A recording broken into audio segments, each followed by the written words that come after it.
Tinapos ng rain or shine mga idol ang 7 winning streak ng Magnolia sa kanilang out-of-town game sa Cagayan de Oro City.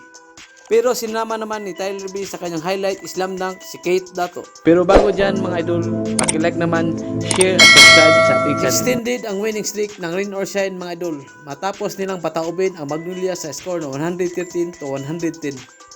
Clutch 3-pointers ni Kate Dato at Leonard Santillan ang nabigay ng rain or shine ng third straight win matapos ang kanilang 5 straight losses sa conference na ito.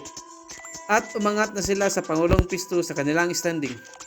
Sa early quarter mga idol, maagang naginit ang 3-point basket ng Magnolia pero pumutok naman ang import ng rain or shine na si Treadwell at dinumina ang Sheridan. Binuksan naman ng Magnolia ang second quarter sa steal and transition layup ni Mark Baroka. Pero nagsimula nang pumasok ang 3-point basket ng rain or shine mga idol kaya nakalamang na sila ng 11 points. Under 1 minute mark, dito na nag-posterize dunk si Tyler B at pinasaya ang mga fans ng CDO. Pagdating sa third quarter mga idol, kumana agad ang long range jumper ang the little weapon na si Poli para tapisan ang kalamangan ng rain or shine. At na-open sila pot for a big slam sa assist ni Baroka. Pero mainit pa rin mga idol ang outside shooting ng rain or shine. Hanggang nakadikit ang Magnolia sa transition layup ni Poli bago matapos ang third quarter. Sa fourth and final quarter, dito na nag 3-point party ang rain or shine.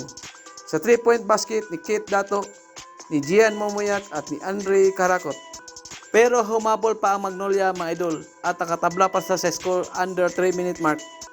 At nakalamang pa mga idol sa floater ni Mark Baroka. At dito na pumutok mga idol ang crucial 3-point basket ni Kate Dato at Santi Santillan para kunin ulit ang kalamangan ng rain or shine. Hanggang sa nakuha na ng rain or shine mga idol ang panalo.